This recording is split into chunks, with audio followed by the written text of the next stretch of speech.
Right. Yeah. Um, at least it's a platform for like-minders to maybe build on ideas, I suppose. I know what you mean, though. And like I was saying, um, what I realized a while back is this message is really not one for public consumption. So I guess my attitude was like, I'll put it out there, and the people who are meant to come to it will. And that seems to be the experience I've had. But like I say, 50,000 out of that, you got 50, you're doing pretty good. So those 50 people out of those 50,000, those are the ones probably that really gravitated to your message. And, probably the people, like I said, that want to focus on solutions. Yes. And so the difficulty, of course, is that there is a vast amount of information out there. And to be fair, Yeah. Doug, I'm in a position in my life now whereby I'm thinking, well, what am I going to do here? Because when you look at how this world works, and when you look at sites, i.e., for instance, I just had an interview with Max Egan, Yeah, and I he like put him. he put the site up on he put the video on his site, and so I had a look at the comments, and within a few hours he's got like 1,700 hits on it, and an enormous amount of comments, but a good deal of trolls in there, people who just wanna f and cuss. They even call themselves troll. With that's their handle, troll. That's their sole intent, and so Yeah, it, my site that I've set up now, I can absolutely police it myself very, very easily. Even though you can police YouTube by restricting, who you want on by deleting them, but they can manufacture accounts again, and they can come back with another name and all this sort of thing. yeah, And so. But what's the situation is that I'm looking at now? It's like Max. He's been doing this 10 years now, and yeah, what you have to have if you're going to have any numbers, and if you're going to really reach anybody, and you're going to make it work for you, i.e., you're going to get some sort of Patreon thing going, or you're going to manage to get into a situation whereby myself now, charging €10 a month for the facility of engaging with people that I filtered out over 5 years, just that should be worth the money, but it seems it's not for most people, because there's a whole barrage of information out there which they can eclectically choose from.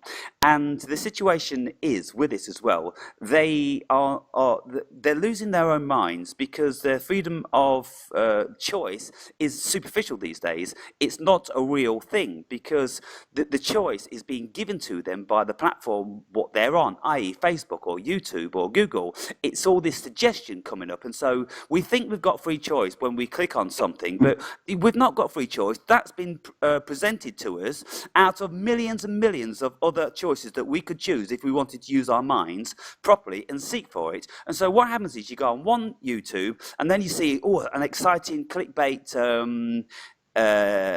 title to something, and then you click on that, and then you click on that, and before you know it, it's 11 p.m. It's time to go to bed because you've got to get up to work in the morning.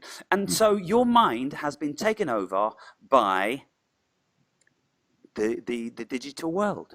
yeah. I tell you, over this past year that I've really stepped away from social media. Well, I call it anti-social media because it's not really social at all, But Yes, excuse me.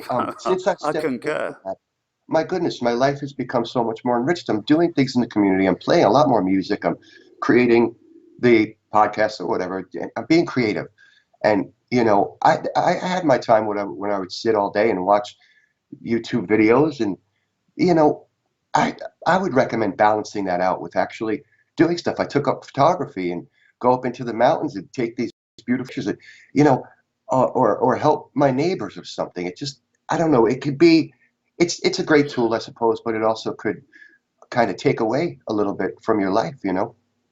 Yes, this is the dilemma, difficulty that we all find ourselves in, because this technology is a direct necessary requirement if we're going to function in this modern matrixial society, because they make it extremely difficult for us if we want to be outside of that. So therefore, Yeah. there's a high level of compliance that we have to have.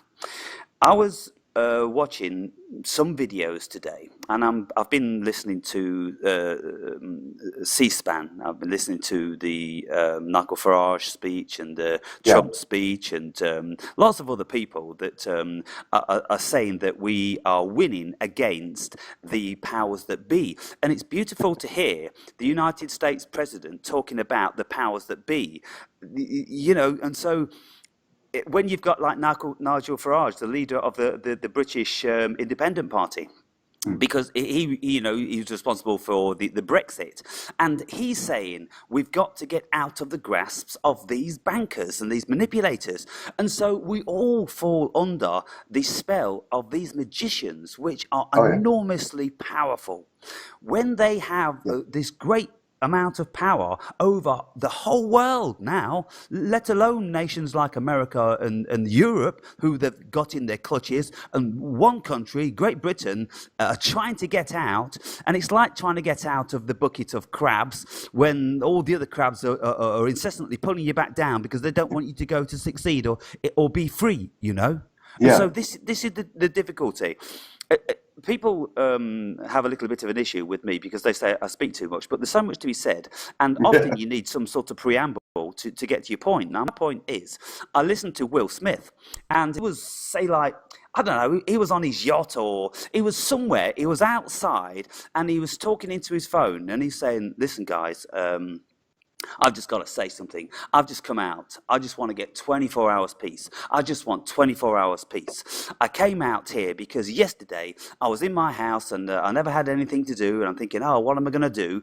And then something in my mind is kept drawing me to turn on the television, to listen to the news. But he said, every time I turn on the freaking television to listen to the news, I get angry. And so I thought, fuck it, I'm not going to turn on the television. And so he sat there, and then his mind was going, turn on the television, turn on the television, turn on the television. And he went, my God, there's something has gotten hold of my mind, which is an absolute compulsion. He turned on the freaking television, and then he started to get angry. And so his point was that we have to be really, really careful, because this this thing is, Doug, that is pervading this world, it's got some sort of evil characteristic to it. It's very, Oh very yeah. negative, and all it wants to do is to feed on your negativity and to Yeah. feed you negativity. The Yeah. whole fucking thing is based in deep, dark, negative energy, and it's captivated the human psyche. And my God, we have now to try to escape it. Yeah. I've often put it like this. It's a war on consciousness, and the battlefield's right here and right here. It's your own mind. That's where the war is really waging. And what you said about Will Smith, I could totally relate. I say turn it off. Turn the fucking thing off. I have one here, and it's basically a big dust collector. I very rarely use it. I have my computer. I might use it as a spare monitor when I'm doing some mixing. That's about it. But oh man, I stopped actively watching television well over a decade ago, and I think that we're bombarded with certain frequencies and certain wave patterns and whatnot. I think it takes all of 2 minutes to put a person into sort of a hypnotic state because of the flicker rate of the lights, because of the frequency and everything else. Yeah. And now everyone's got these smart TVs that spy on you, even when they're turned off. I'll never own one of those. It's just this complete invasion of privacy, and people willingly give it away. But I think, to me, that's really where the solution is going to start, is to detach from these things and really start to cultivate our own selves. And like I say, the battle's right here. And yes, there are influences, so don't get me wrong there. Of course, we're born into it, but I think it's imperative for one to take back their own mind, so to speak. And we live a whole life of indoctrination and programming through the schools and through the media and education, religion, all of it. It's really kind of it's not an easy thing to step away and become an observer and just detach and to redefine ourselves. But that's what it's going to take, I think. Yes, it's very, very difficult indeed, because I haven't watched the television for 12 years. I haven't had a television for 12 years. And even though there's Good for you. one in my apartment, I will never ever turn that damn thing on.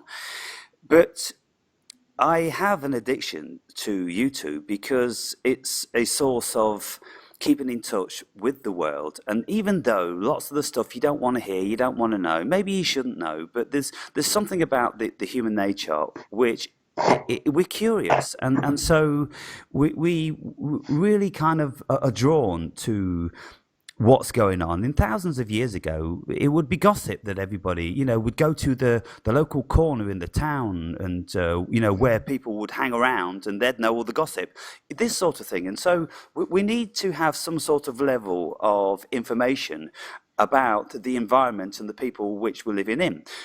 But then you see, obviously, like you said, that we have to be able to manage that, and we have to be very selective, and we have to say to ourselves, what is it exactly that I want to know about this world? Because if you don't go onto the computer with an intention, then as soon as you turn it on, it's got you, because the hypnosis starts, the program starts. They'll Yeah. they'll show you thumbnails of this and that with clickbait and everything, and before you know it, you've lost your mind again, and you've gone round and round and round. And so Yeah. I do what you do and have done. I'm always out in nature because I'm fortunate enough that I don't have to work, and so therefore I've got 24 hours a day to do what I will. And so for a good number of those hours, I play my guitar and have a little sing song, like yourself. Oh, I didn't realize you were a guitarist too. Yeah, and I'm There's also a lot of musicians that get into this sort of thing. I guess it has something to do with the creative mind or yes, also whatnot. But I'm a martial artist. I'm a former member of the British Full Contact Squad years ago, and very so cool. lots of people again, like David Whitehead, who Yeah, hosts his show with Michael Tsarian and that, and so lots of yeah, people, yeah, they're involved in the martial arts or they're involved in music or something. So I do that, but also I get out into nature every single day for a bare minimum of an hour, and sometimes up to 5 hours. So I do have a balance, but at the end of the day, even though I find myself having that level of balance and I'm sharing in the natural beauty of the world and I've got lots of time, I do anything from 1 to 4 hours meditation per day. And so okay. I've got that beautifying mind going on. But you see, there's still a draw to the incessant backstabbing and misinformation, disinformation, and all the rest of it that's going on. And when we look at how the world is run and our leaders, they're all absolutely drawn into it unequivocally. And Hmm. when you're a politician, you don't have time for anything else. Maybe if Right. you're a billionaire, a millionaire like Trump, then you can have the odd round of golf. But otherwise, you become a workaholic. Every single hour is given to the acquisition of knowledge and to keeping informed because that's your job. You've got to absolutely know what's going on in this world to convey it, to get confidence. Yeah, sure. And you mentioned a key thing in my life, which is balance, balancing it all out. Um, Especially if you're a researcher into the inner workings of this blood-splattered madhouse, getting into the politics and the secret societies and researching all these kind of things. What did Nietzsche say? If you gaze into the abyss long enough, it'll gaze back at you. Yeah. So if you're walking this road and really looking at the darkness, which it's a healthy thing to do that to a point, but if you do it without balancing out your life, the darkness is going to consume you. And I've seen it happen. I've seen people that get so into, say, the 9/11 research, just as an example, that come to a point where they damn near lose their minds because they feel helpless, like there's no solution to all this knowledge that they got when they see that false flags occur or that evil people are in control or whatever. They lose it because they feel this sense of hopelessness. And I think that's a very dangerous place to be. And if it takes going out in nature or playing with your pet or picking up the guitar, whatever it might be, painting, sculpting, whatever you're into, to kind of tap into that creative spark, I say go for it and definitely balance it out because if we dwell on it too much, it can consume us. I've seen it happen to people. It's Yeah. sad. It's really sad. It's sad and it's very, very dangerous. And this is the Yeah. situation which is coming about now with great pervasiveness over the Western world. It's Mm. this hopelessness because Yes. we look at the world and it's a madhouse, like David Icke's always saying, it's an absolute madhouse. It's a constant what can you say? It's a charade, isn't it? Yeah. It's just bickering and it's acting and it's role playing and it's lying and it's manipulating and all these sort of things. And there's a situation not too long ago in the UK whereby we had two parties, Labour Party and the Conservative Party. Yeah, And one was saying one thing and the other one was saying the other thing. And when they came for the election, there wasn't a sufficient majority with either one of them to win the position. And so then they had to join together. And then they joined together and then they were saying the same thing. Now, hang on, what's going on here? How can you have two opposing parties that have got different belief systems, how they want to go forward to run the country, but just because the public doesn't give them any sufficient gain, then they decide they're going to go together, and all of a sudden they're friends. So you have to yeah, realise then, really, that they're fucking friends all along anyway, and it's yes. just all charades that they're playing. Hmm. It's just a game. They're giving you the illusion of Choice. freedom of choice, but there Yeah, is no choice. And that's that right. was a classic example of it, and it's absolutely remarkable. And so now I look at Trump and I listen to a fair bit of, the anti-Trump and the pro-Trump and all this, and then listening to Farage with his support speech for him in 2016, and then listening to him at C-SPAN very recently, talking about how great Trump is. Well, I mean, the difficulty is who on earth do we believe? Because if we look at the world for proof of any of the good things that is supposed to be happening to the world, I can't see it. Doug, can you see it? Well, I think it's up to me to create it in my own community on a grassroots level. I Yeah, see it when I'm taking action to make my community a better place. And I think that's, I always talk about bringing it to the grassroots level. You want to see change in the world, you got to be that change. You got to take it to the world. And it doesn't have to be anything elaborate. Help someone in need, connect with your neighbors, plant a garden. I mean, rescue an animal, something that your action could bring something positive. Um, no, I don't. What I see is a planet of people that are locked in a victim consciousness and allowing these misleaders to run amok. Trump, I don't trust him for shit. He met with the Council on Foreign Relations President Haas right before his election, and the APAC people in this country, you don't get into that position without the nod of approval of APAC and the CFR. It just doesn't happen. And then, basically on the strings of Israel. And so I yeah, don't trust any one of them. Even Farage, I know who he is. I've seen a lot of his speeches. Um, he reminds me kind of like Ron Paul, one of the few amidst the wolves. yeah, We're never going to change things by going to the ballot box. It's never going to work. It's the consciousness of the people that needs to change. Well, shit, the only way is for an individual to take on the burden of responsibility to do so, to transcend the victim mindset. Because as I'm sure you'd agree that basically the outer and the inner are intimately connected. To me, the world is a reflection of what's going on in the collective consciousness. Well, shit, obviously there's some deep trauma that needs to be healed within the yeah, psyche of the people. yeah, And I think that's where it's going to begin, is with each individual's willingness to step back and observe, not be so enthralled in the illusion, just observe it, and then take the steps to transcend that victim consciousness, because that's a real problem. Human beings, shit, we've been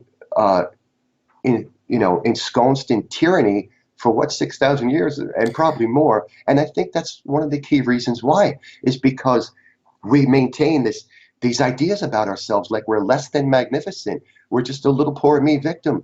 I mean, and you could even examine that on an individual level in people's relationships, like the abused woman who goes from one abusive partner to the next because of this belief she has about herself. To me, that's the big one, is to transcend that victim mentality.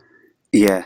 Or It's else we're always going to get what we've always got, which are misleaders, warmongers who don't give a shit about you, who will run the country into the ground yeah. here and over in England and anywhere else.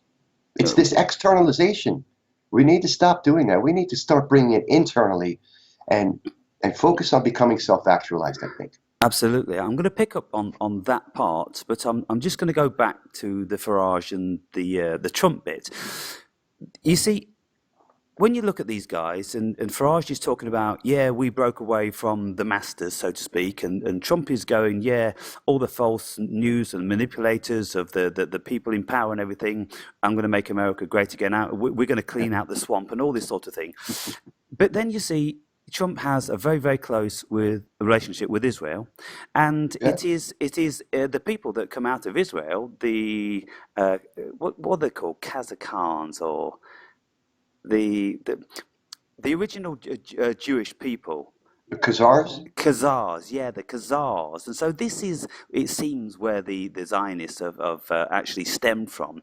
And Yeah. this nation, they hide themselves. They don't want to reveal themselves. But obviously, with all the manipulation with Israel and flying the Israeli flag next to the American flag, it's very indicative that, there's something very, very peculiar going on Oh, when sure. a I tiny, mean, tiny country come on, with a Trump's a money guy.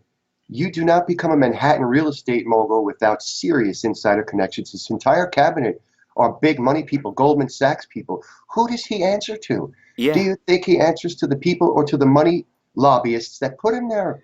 It's the same old shit. And I think it's very ingenious and clever what they've done with him. Oh, let's make him appear to be the opposition and drain the swamp. But he's just following the same neocon agenda, going after Iran, Syria, North Korea, that his predecessors did. It's the same old shit.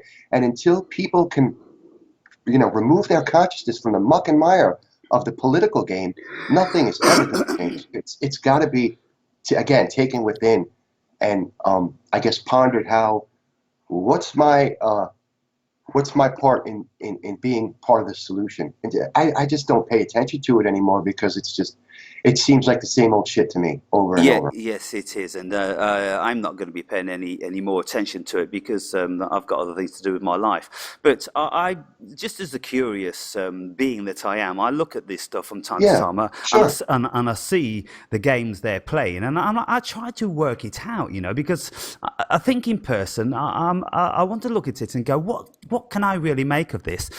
And I see Nigel Farage, and is a very, very sincere person. And I believe everything he says, and he's been um, so steadfast in his desire in what he's wanted to achieve for 25 years. And so you can see that he's got a history that you can check and you can quantify, and you can see if he's been bullshitting or changing his mind, at a whim. And he's not. And so then when he promotes Trump and makes it sound like they want the same objective, you have the question, well, hang on. I mean, Yeah, Farage wants Brexit. He wants to get out the clutches of the masters of the world, these illusory or illusionary, or the presidents of the European Union that nobody knows. They're self-elected, yeah, and there's no information on them. Very, very difficult to get any information on them. And even Farage was saying to the president of the European Union, "Who are you? I've never seen you before. I don't know who you are. Does anybody know who you are?" These mystery men, these mysterious people that all of a sudden come into power. How on earth do they get into power? When anybody else wants to get into power, like a politician, like for a president or a prime minister, they've got to campaign for years and put loads of money into it. But all of a yeah, sudden, if you want to be the leader of the European Union of 27 countries, then you just fucking grow out the ground mysteriously yeah, into yeah, that position. It's all very, very bizarre. But what I'm yeah, getting to here is that if Farage is fighting for freedom from the big bankers and the clutches of evil, which want to break down all the borders and this, that, and the other, and Trump is seemingly, he wants to build his wall, so he doesn't want an open world. But then you see the contradiction comes that is in Israel's pocket, and it's Israel that are doing this.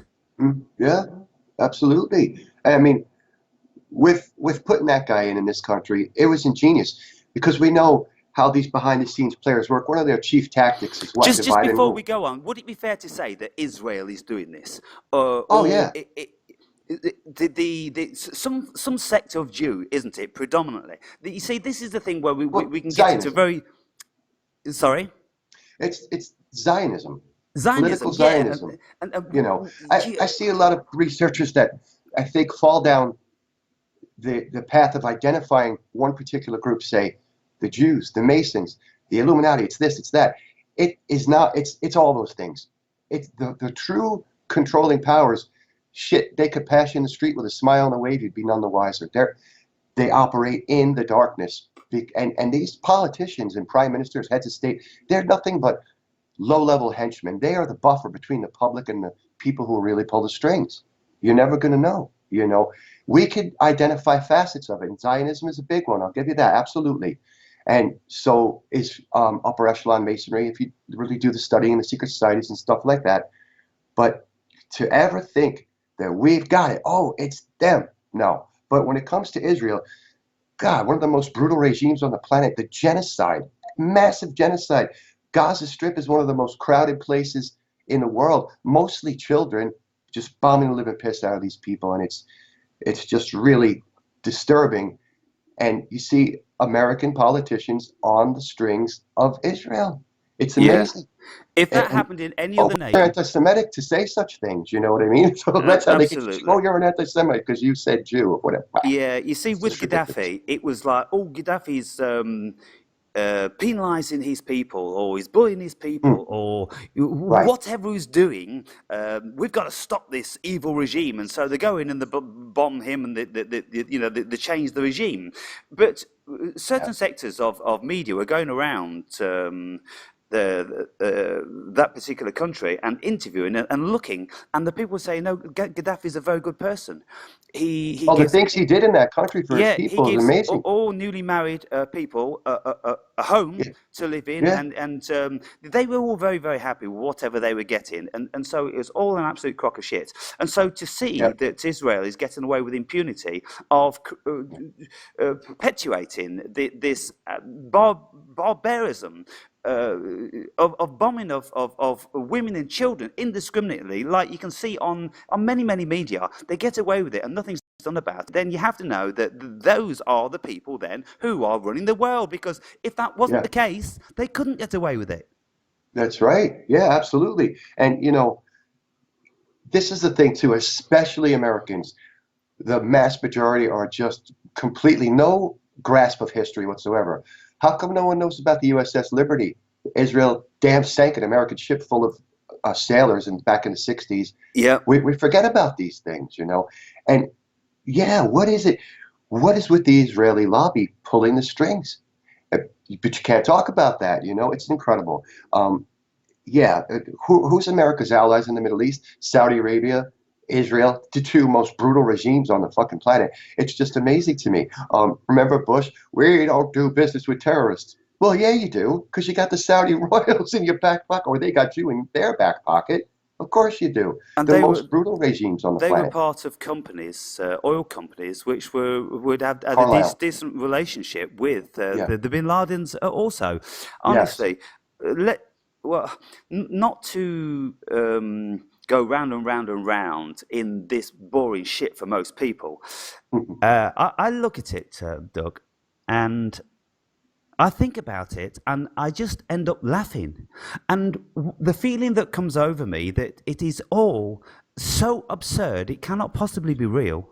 It is Yeah. just, it's all designed, this experience, to fuck with our heads, Yes. to drive us into something, maybe to drive us outside of all that, and so we can finally realize, we finally see the light, and grasp that it's just a fucking show that's going on here, Yeah. and the real thing that we should be doing is, like you say, helping your neighbor, and Yeah. planting a few seeds, and taking a few photos, and enjoying whatever it is that you're enjoying, and not being subject to the distraction that the world has got over us via this hypnotism.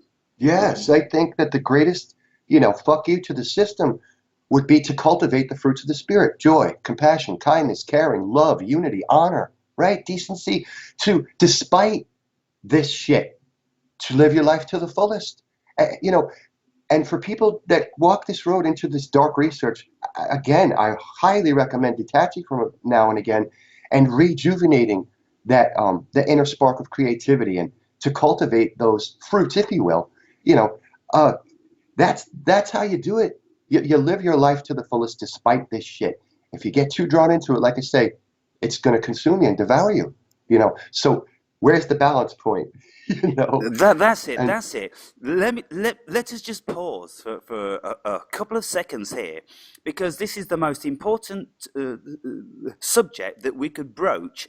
Because yeah, all the people that we've been privy to, Doug, throughout all of our years of research, they've all yeah, been banging on about all the problems in the world, and yet yes, none of them have come up with a solution which is suitable to go forward with, and it's going to benefit you to such a degree whereby you can have a level of contentment with it and belief in that solution. yeah. And so what can we say then is the solution? We're talking obviously in the realms of balance, because we need balance. We need to know what the evil aspects of this world are, to be in avoidance of them. Because you know, like the old saying goes, keep your friends close, but your enemies even closer. I think we do need to have a level of engagement with them, but we can't let it affect us. Right. It's good to know, what the enemy's doing, what weapons are they using, metaphorically speaking. It's good to be aware. But again, to me, it's always been about balance. As far as the solution, I I think we're searching. I think maybe that humanity has to be willing to go into uncharted territory, um, to create something that we've never experienced before. Yeah. And what does that look like? Well, shit, I got ideas, but I don't have the answer. And I think maybe if enough people come together and will bring something to the table, because anyone on this journey has something to offer. They might not think so, but you never know. You might have an idea that sparks someone else, and like a domino effect, and that could reach a lot of people. Or maybe you present an idea to someone who has good communication skills, who could reach thousands more. And I really do think it's going to begin on the grassroots level, though. Bullhorning and shouting from the rooftops, that's not going to change it. And picketing in the streets, that's not going to do it either. No. It's something more. I'm a person that searches for the solutions. I think, it definitely does start with the individual and the willingness to kind of deconstruct our cognitive fortresses, as I call them, which requires what? Examining our beliefs and um, rethinking what we think we know. And that's the hard part. That's probably the first step. Yeah. After that, well, shit, what what the new paradigm could look like, well, we're going to have to be imaginative about it, aren't we? I I prefer to experience a world where we're not bashing each other's brains in, where disease is a thing of the past, where we celebrate diversity instead of getting sucked into all this collectivism, where we maintain our power instead of giving it away to some fucking misleader who doesn't care about you. I try to imagine the experience that I would prefer to live, and that might be a start. If we're focusing so much on all the problems and not pondering the experience that we would prefer, are we feeding it? I wonder. Yes. And so, just for me to address that bit then, you was sort of leaning towards expressing what your version of utopia would be, and this is something that we can Well, all sort of kind of try to envisage. How the world would be if there were no wars and if there were no disease and if we all had food and we all were catered for. But this is, Jacques Fresco fantasy, ideology. And I was speaking with Max about this, and I'm an absolute believer that this will never happen at our yeah, I know. particular position in our consciousness. And so, therefore, then, we have to look for something else. And I think you've found it, and I found it to a degree. And that is to keep this balance and to keep involved with what we really are as a experiencer.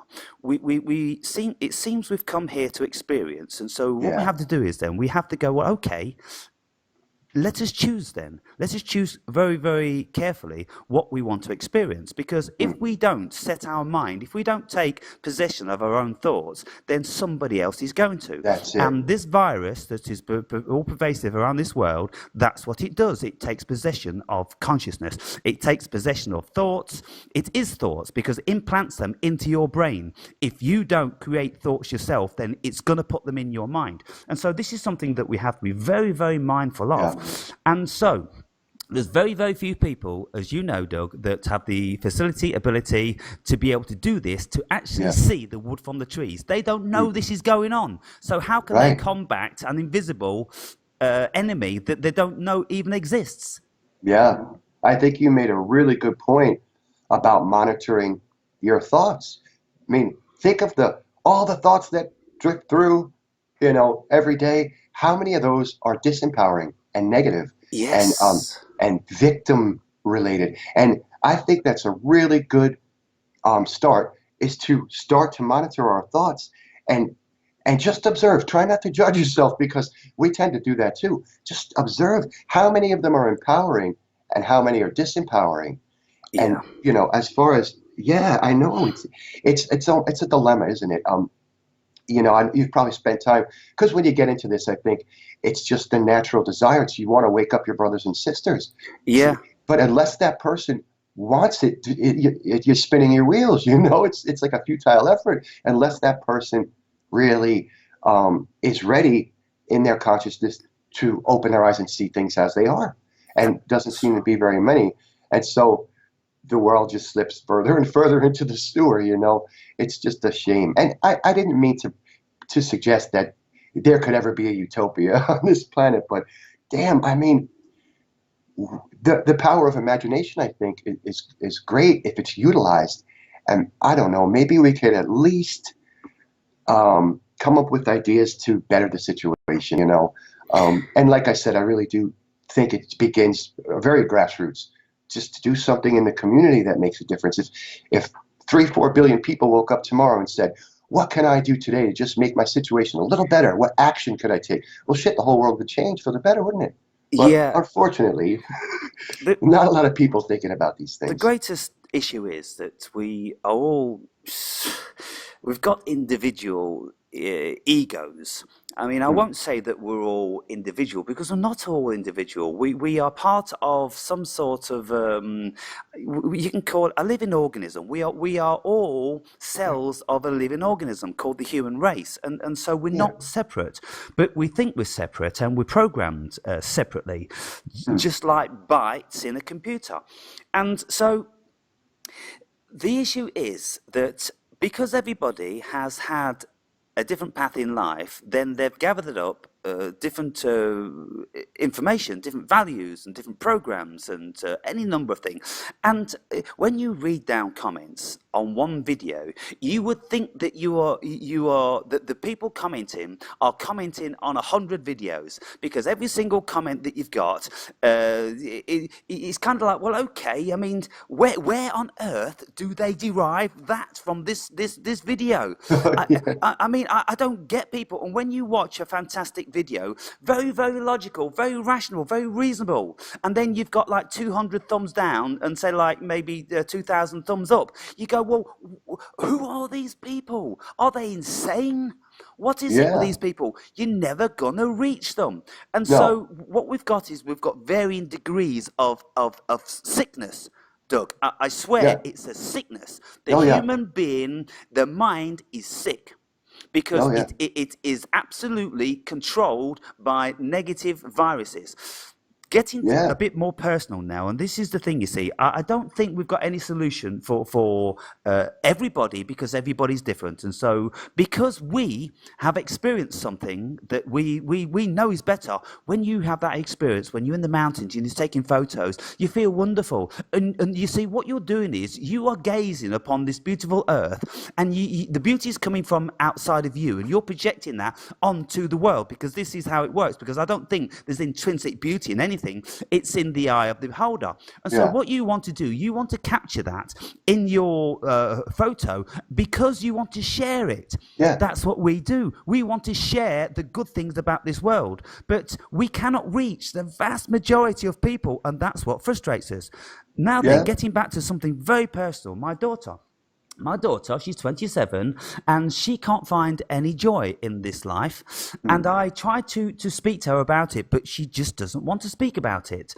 And I try to convey the things that I know to be a benefit, like going running. I've ran all my life. Release those endorphins. Get the energy and the blood pumping round. Feel vital. Do that. She doesn't want to do that. Well, go walking in nature and look at nature. She thinks that's boring. All she does is she goes to the gym and she's working out because she's got this pressure, societal pressure, and the pressure that she's brought about by herself, that she's got to have this perfect body.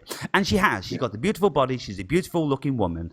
But you see, when you are beautiful, then you've got to this pressure of keeping that beauty. Because as soon as you start to lose your beauty or you put a bit of weight on, nobody will ever tell you you're beautiful, Doug, but they'll soon tell you you've put weight on. Or your skin complexion is not as good as it used to be, or Yeah. this, that, and the other. And so, therefore, people today, they're under this enormous amount of pressure, and they just want to keep living to fend off this negative energy, which is trying to attack them all around. But Yeah. at the end of the day, what we have to do is we have to know that this negative energy doesn't have any power whatsoever as soon as we stop believing in it. That's right. It's like the vampire. You have to invite them in, right? Yeah. And you raised a good point. I have a daughter as well. She's 23, beautiful girl. And she's definitely not your average 23-year-old and sees all this. And it's there's another facet to this control shit. Over identification with the physical. Yeah. And man, you see it all over. The aging actress that needs Botox injections to the face, or boob jobs, or plastic surgery, and all this shit to maintain this really kind of superficial standard of beauty. Yeah. Um, and I don't blame the young women for falling into it because society just pressures the living shit out of them. I understand it, but I think if we over-identify too much with the vessel, that causes real problems too. Then we're forgetting, what we really are, that spark of who we really are. And I do understand. I've seen a lot of women fall into that, and it's just a shame. What about the inner beauty? That's what I see in a woman is her inner light. I don't really much care what the vessel looks like. You know what I mean? And it's just this really superficial standard of what beauty means. And shit, if that's one thing we really need to transcend as well, this hyper over identification with the physical body. It's just a vessel. That's it. Yes, It's a vessel. that's right. And so I've got a sister who's 2 years younger than me, and every single day she looks in the mirror and she hates herself. She Oh, she she she tells herself that, oh, I hate myself, I hate this, and I hate that, and I hate oh something God. else, even though she's faring up very, very well for her age. She's 52, and I've said to her on many occasions, I said, look, what you're doing is torturing yourself, and of course you're not getting any younger. You're going to get older and older and older. And so are you going to be doing this for the rest of your life, or are you going to get some sort of level of acceptance about growing old gracefully? I said the Yeah. reason why I can see that lots of women, they can't grow old gracefully, is because they only have their looks. If you were a poet, if you were a writer, if you were an actor, if you were anything creative that people appreciated, then they would look at you for your work and not at your face.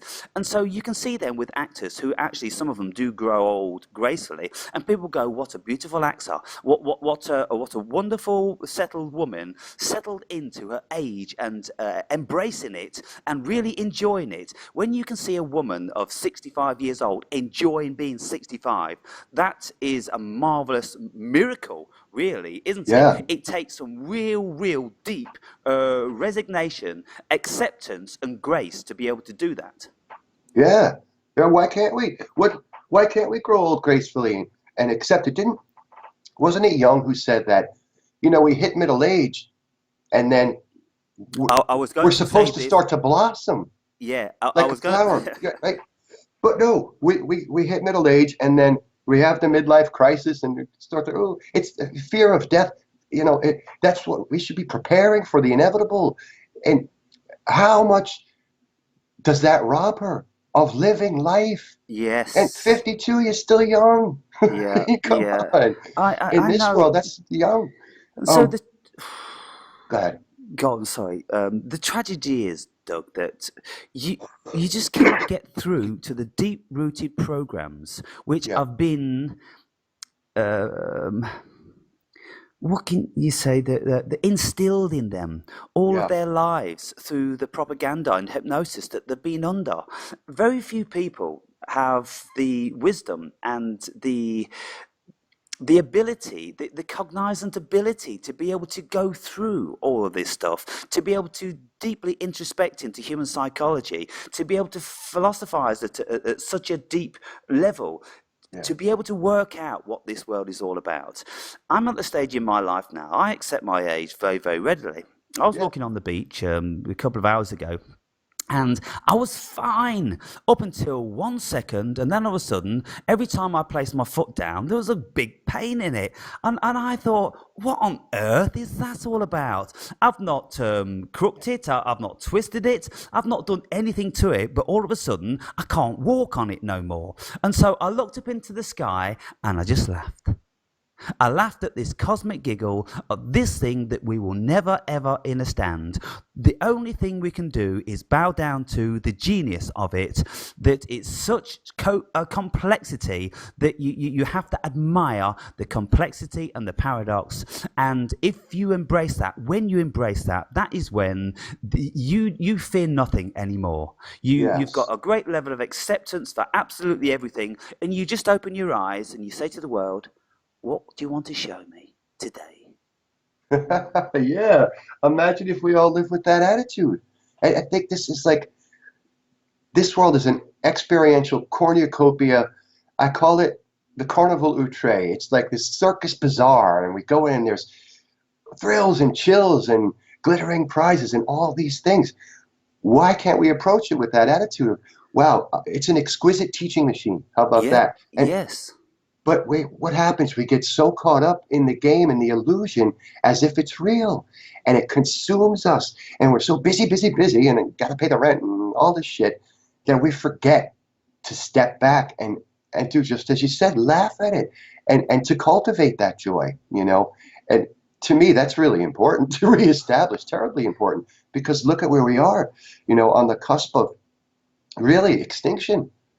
A yes. lot of people just don't care about that, but for those of us that do, I think doing what you just mentioned is very, very healthy and important. Um, Yes. bring that light to this darkened world. That's what a true master does. Shine their own inner light into this world. Yeah, and so there's something really, really incredible that people that they can't see that, and Max he did a video about this, and it was like living in two worlds, Yeah, this whole twin world thing. And there's always been this philosophy about the two worlds, the two world philosophy, like the heaven and the hell, and this sort of thing. But the two worlds, when you look at it from a deeply philosophical perspective, is the abstract and the interior, the subjective experience. This is one world going on inside here, and it just so happens that we're in this sort of dream, this illusion, this hologram, whatever, where we think there's a world going on in the abstract, but we know, all our scientists tell us there's no world well, not all of them, but there's a good number of them. Again, it's a paradox, isn't it? Some of them tell us that, everything's solid and everything's made of this, and if we put this chemical with this chemical and this molecule with this molecule, we can make this, and we're so genius, and we've learnt all the secrets of the universe. And then yeah. other scientists will say, hang on, the secret of the universe, there's no universe. Fools. What are you doing perpetuating in this nonsense? But this is the paradox of it. This is the thing that's absolutely incredible. There is no corporality to this world. It's illusory. Yeah. But it seems so freaking real, and sometimes it hurts, and so therefore we have to give some sort of level of respect to it. But if we can embrace this two world thing, and we can get in touch with the interior, when we become calm, that is when your eyes begin to see. your ears begin to hear, your body begins to feel, your heart begins to feel, and there's so many wonderful things which will be shown to you, and the whole world actually does speak to you through some sort of telepathy.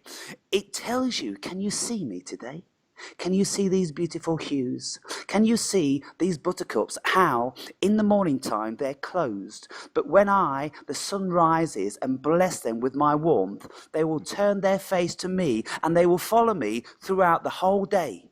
They will Hmm. move following me because I'm Yes. blessing them, and they are gathering my resources, my energy, because I'm giving them life. When you see this, when you get involved with it, it's absolutely amazing. When you see the honeybees gathering their pollen and putting it on their legs and flying back and being so resourceful and genius in how they do it, when you have the time to do this, and when you have the facility to apply your dumb senses to it, open up your senses when you see it, that is what this life is about. Yeah. I mean, realize that you're not separate from it. This whole illusion of separation, I think that's another thing that gets us. You know, when you gaze into a clear sky and you see the trillions and trillions of stars, realize that you're looking at yourself. It's a Yeah. reflection. And why can't we get our heads around to this? You know, um, one thing when I had the ayahuasca experiences, it basically showed me that you're an embodiment of the entire cosmos. If you if it were possible to stretch your DNA, what is it? Something like 10 billion miles. We have 10 billion miles of DNA, and we know that DNA is a storehouse of information, like a living library. Yeah. So, I mean, you're the embodiment of the entire cosmos. It's there's no separation. That's another illusion. That's an ego illusion, and we live by it. Shit, we're not only separate from each other, we're separate from ourselves. We're split inwardly, dissociated, divided, and we don't realize that there's such a greater aspect, if you will, to what we truly are. And what if we walked in that light? Would If we walked in the knowledge of who and what we are and the fact that there is no separation, would these criminal misleaders even would they be in the positions they are? No, I think we fucking create them. If there wasn't, we'd have to invent it, you know? It's Yeah. so hysterical. You know, we are amazingly intricate and infinite beings. Why not embrace that and, and, and cultivate it from within and stand in that knowledge of who and what you are? I mean, you want to see change. That's the way to, you know, get rid of this mentality. Little poor me, and oh, I'm not good enough. Oh, ugly, all that shit. It's just lies anyway. You know, no, you're not. You're beautiful and brilliant and magnificent, and everything that exists. You weren't created. You can't be destroyed. You are. Well, Yeah. And imagine coming around to that mindset. How the, that might change someone's life. I know, and the crazy paradoxical thing about it again is that we are so brilliant, and yet we think we're so insignificant. Yeah. We tread ourselves down on a constant basis, and we allow the simplest of manipulation to take over our genius. Hmm. This mind virus that they've done, it's so crass, it's so absurd. When you become awake, when you put these glasses on, like in the film They Live, when you Yeah. have this level of realization where you see it with crystal clarity, you wonder how ever you were fooled by it in the first place. Because Yeah. it's so crass, it's so in your face, obvious bullshit.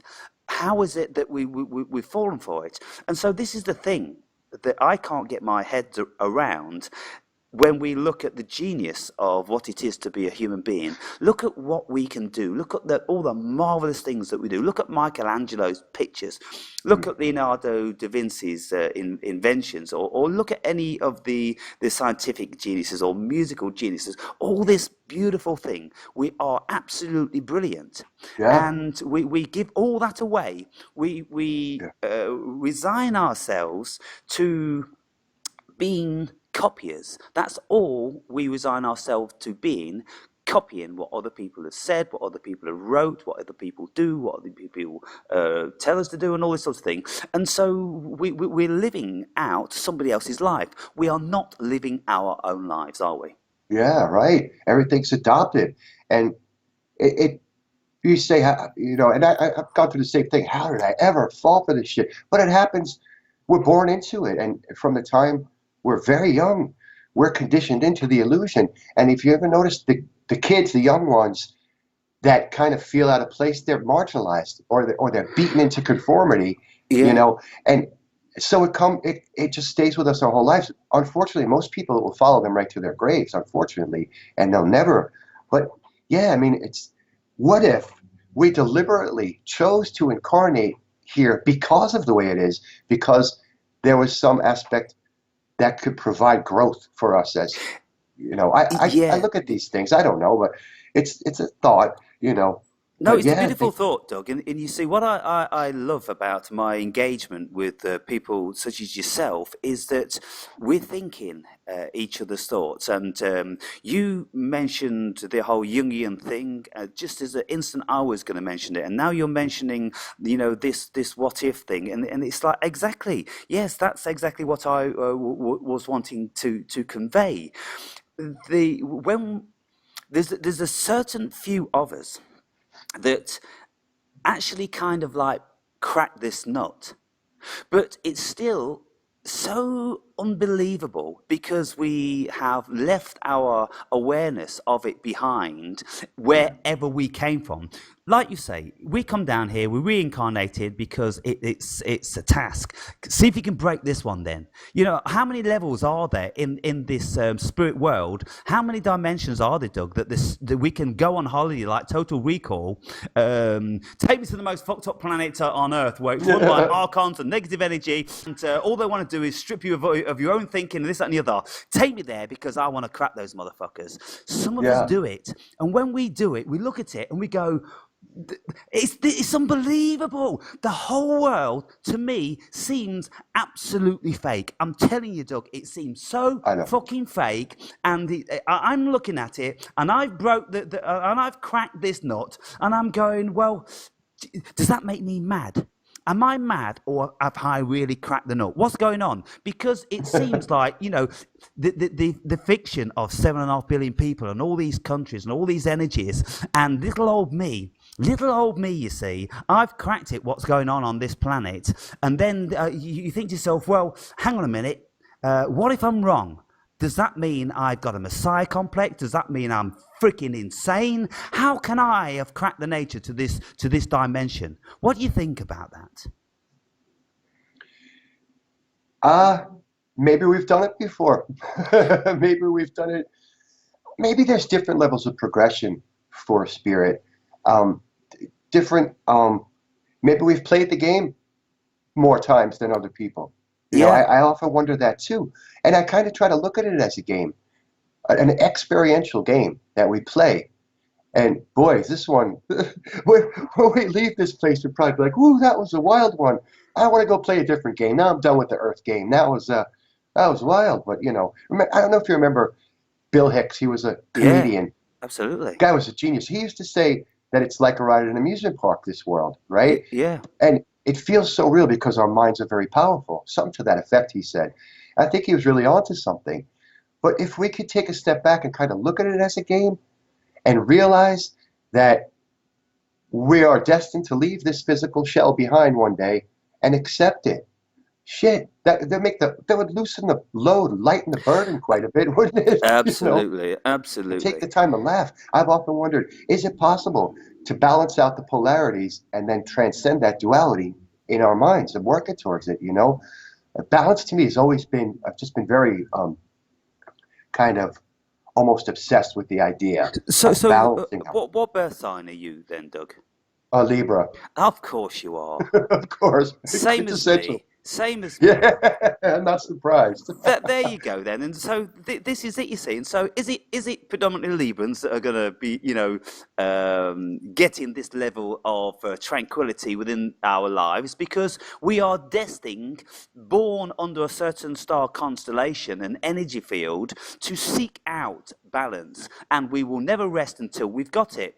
And this is the whole thing with me, you see. I know how I am absolutely in bliss when I'm in nature and I'm not Yeah, thinking, I'm in meditation and all this beautiful things that you can just gaze upon the flower for hours and hours. But then there's a certain reality that comes crashing through the door, and that's, oh, you've got to go back to the matrix because you've got to go shopping and you've got to buy some food and you've got to do cooking and you've got to do some cleaning and this, that, and the other. It's like, oh shit, why were we blessed with these mundane tasks that we have to perform for a good part of our lives? Most people, they perform these mundane tasks for 95% of their lives. Fortunately, Yeah. people like you and I, when we absolutely insist on balance, we go, no, I'm minimizing all that bullshit task mastering because I'm not interested in it. And this is why I got rid of all my properties, all my possessions, and I just walked away with 2 hold-doors and a guitar.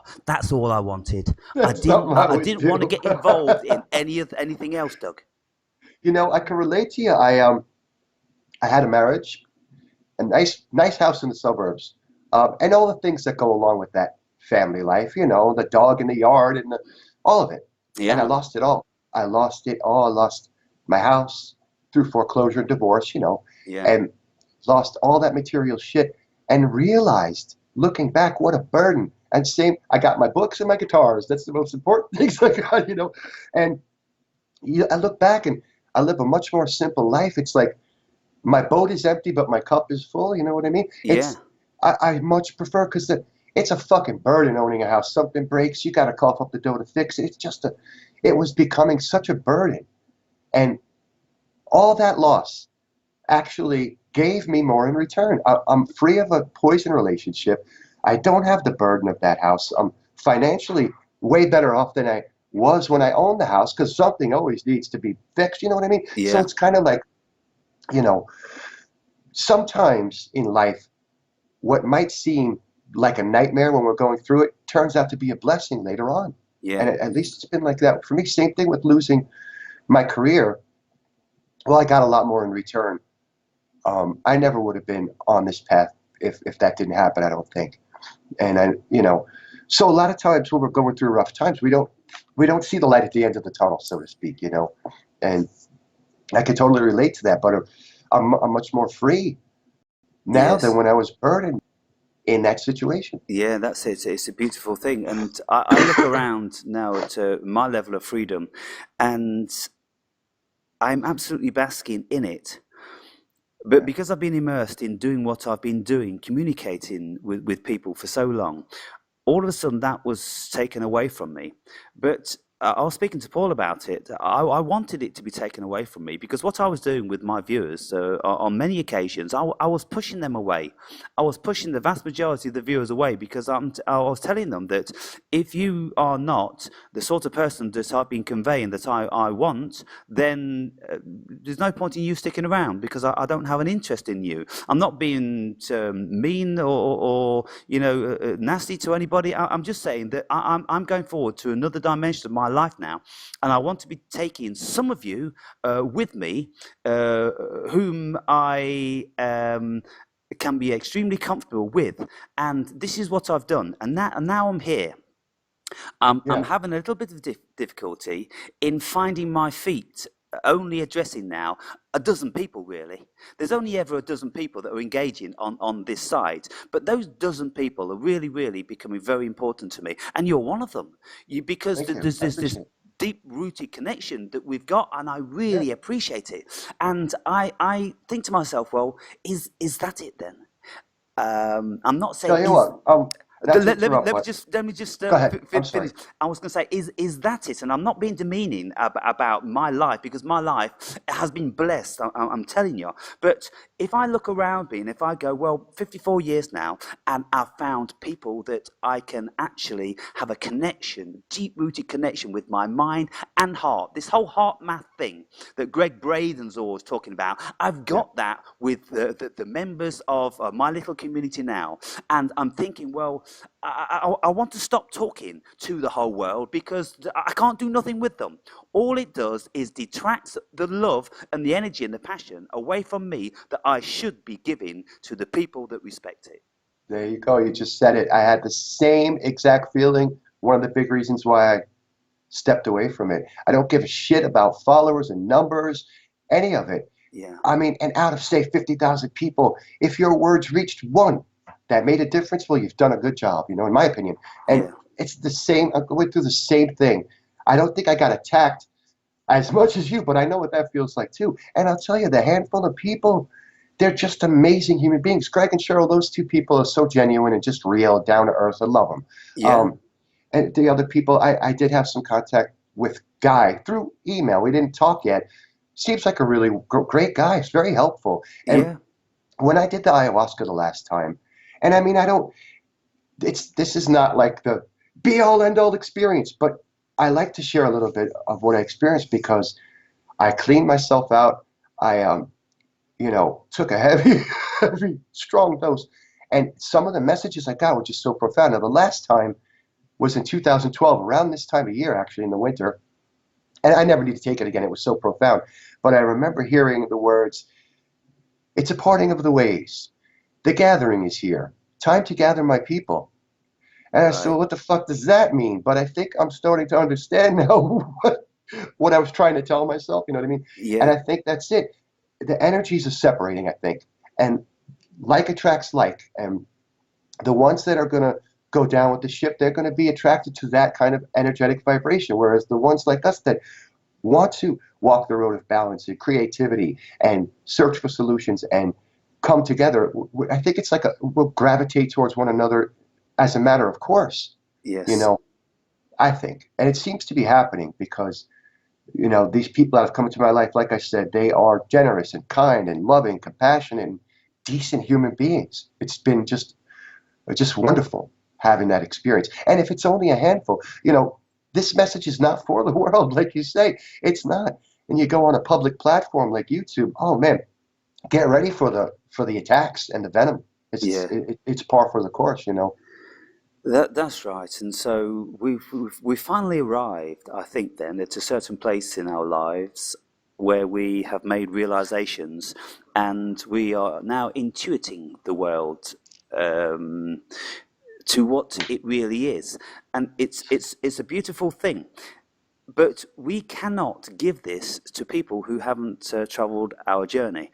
That's And it. so I did a video just before my site was down, and it was based on the Serenity Prayer. Give me the strength to change the things I can, the serenity to accept the things I can't, and the wisdom to know the difference. Yeah. And so it's a case of, well, I mean, what have I been doing these 5 years? I've been really wanting to, in my naivety, to impart the information into the public. And, like yourself, Doug, we've had many emails which have expressed that people have gained a lot of knowledge and insight, and we've helped them. And it's been a beautiful thing. Yeah. But they've gone another way. They don't stick around forever, the vast majority of them, because they've got their path and they will, be travelling somewhere else. But there's a few that will stick around because the adhesion becomes so strong that they know that they won't find anybody else which is fulfilling them the same as this particular person. It's like when you find a lover that that you're absolutely compatible with, then you stop looking, don't you? Yeah. Maybe momentarily, but at least for a few years you'll stop looking. And so this is what I'm feeling now. I've met some beautiful people that satisfy me in all of my needs. I don't need a sexual partner because the gratification that I get through the stimulation of my heart and my mind, that's what does it for me. So I'm leaving the physical body really with its nonsense behind, because what nurtures me is walks in nature and deep philosophical intellectual conversation that really really touches me.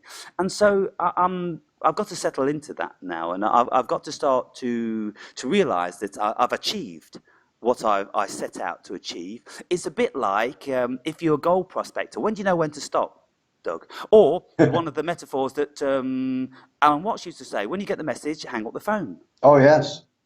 Hmm. Yeah. What did he say? The microbiologist doesn't sit there with his eye glued to the eyepiece. He walks away and works out what he's seeing. Yeah. Yeah, I yeah, like that. Yeah. I mean, yeah. Like I say, it I think is a natural and normal desire when you wake up to want to bring that. But oh man, and you learn the hard way sometimes because I'm stubborn. You know, us Libras, we could tend to be a little Yeah. stubborn. So absolutely, I learned the we hard don't way. really know when to give up. I mean, one of the greatest things I'm always saying is that I will never give up. And in my past, I've never given up. But I don't consider it giving up now. I feel it an acceptance of achieving what I set out to do, what I Yeah. set out to achieve. All I say to myself is, Aaron, feel yourself, feel the vibration around you now. Listen to the hearts of the people that you're connecting with. Is that not what you were looking for this past 5 years? How many do you want? Is it going to increase your ecstasy if you've got double or triple or quadruple? No, you've got to know where to stop and then focus on the family at hand, really. Yes. Because you see, if you've got a family, and you keep having an addition to the family, and with every addition that you get to the family, then the other siblings, they kind of get a little bit of resentment because all of a sudden the focus from the mother is on this new addition. Yeah. And Yeah. so the older you are, the less contact and the less love and the less involvement you get, and so you can start to feel left out. So I don't want to focus on gathering any more people. I want to focus on the ones that I've gathered. Right. And like I say, they'll come. The ones that are meant to will come. It's kind of Regardless, like a regardless. vibrational thing. Yeah. Yeah, And that's what I had to learn the hard way too. And you find that with something like YouTube, you get a lot of cheerleaders. Oh, great job. But they don't really take the information and do something useful with it, take action or something. I yeah, found that a lot too. Besides the people who spew venom at you, you just get a lot of cheerleaders too. So I think that the ones that are meant to gravitate towards it, well, they'll just show up, you know. And I think we probably should be really patient with that. Like I say, out of 10,000, a handful. And, you know, like I don't care about the numbers. That handful of people touched my life. And I look at it like that was what that whole shit was about, to yes, find my brothers and sisters. yeah, And I'm grateful, yeah. absolutely grateful for it. Picture this then, hypothetical scenario. Uh, when we are in the realm of where we're going to be going back to at some stage, we have got friends there, and we go, okay then. We get together, there's maybe a dozen of us, and you all join hands in a circle, and you go, okay, we're going into this other dimension, we're going to be scattered all over the world, but our mission is to see if we can find one another. Oh, I love that. I think Isn't, you're isn't, right. isn't that beautiful? And how much you want to bet we've done it before? I bet we know each other for eternity. And oh, how you doing? Oh, it's good to see you again. You know what I mean? I Yeah, like that a lot. yeah, I entertain that. Yeah, and yeah, then when this dimension is finally over for us all, and we're back there again, we'll give each other a high five and we'll go, "Did it again!" This is yeah, getting too easy now. We've got to go into another fucked up dimension, to see if we can, regroup our energies, because that's what it is. You see, you go through this life, and the more awoken and enlightened you become, the more intuitive you become, and you start to feel the world around you to a greater extent. And that's what this thing is with what we've got going on here. It's a feeling that of oneness, of absolute deep-rooted knowingness. And yeah, people have said to me, I've had to contact you because what you say are my words. I'm not as articulate as you, and I wish I could say it like you do, but I can't. But you say it for me, and therefore, I've got to have a connection with you. And so this is the beauty of it, is doing what we have been doing. We have been a beacon of light out in the darkest of nights, and we've attracted people who were looking for something, let's just say. yeah. And I think that something is themselves. I think so too. Yeah, and I mean, like I'll repeat this too. You have something to offer. You're walking this journey of self-actualization, self-discovery, whatever. You have something to bring to the table. So don't ever sell yourself short. We all do. And I think, like I heard that voice in my experience, the gathering is here.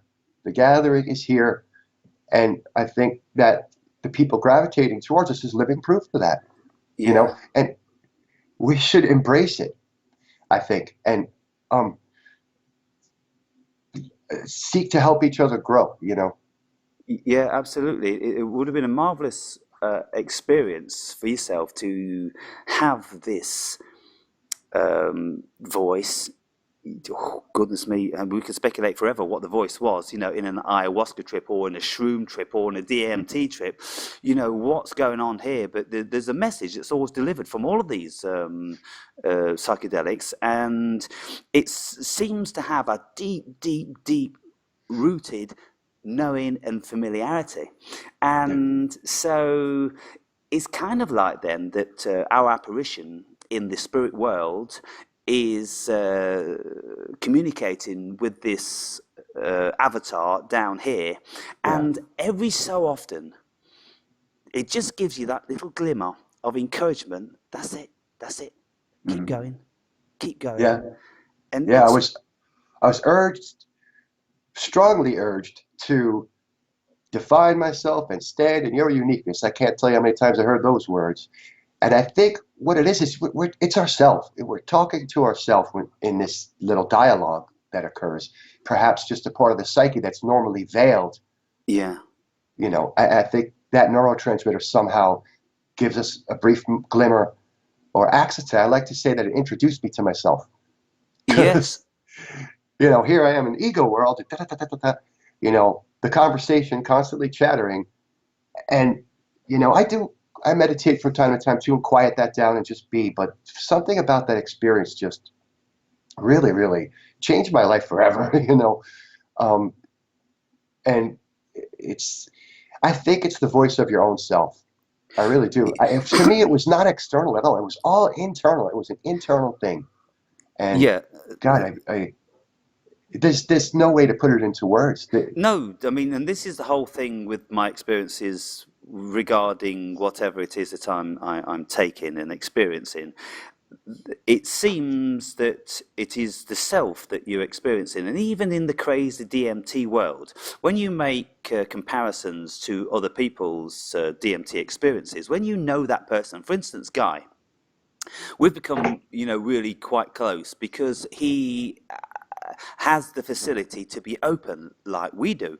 And if you have this facility to be open, then that's when you will be received. And so this is the situation that we've got with our relationship where we can talk about absolutely everything. And he's very articulate and intelligent, and so he can express himself. And this is one of the things that is quite scarce in humanity, the ability to really express themselves using a broad range of language.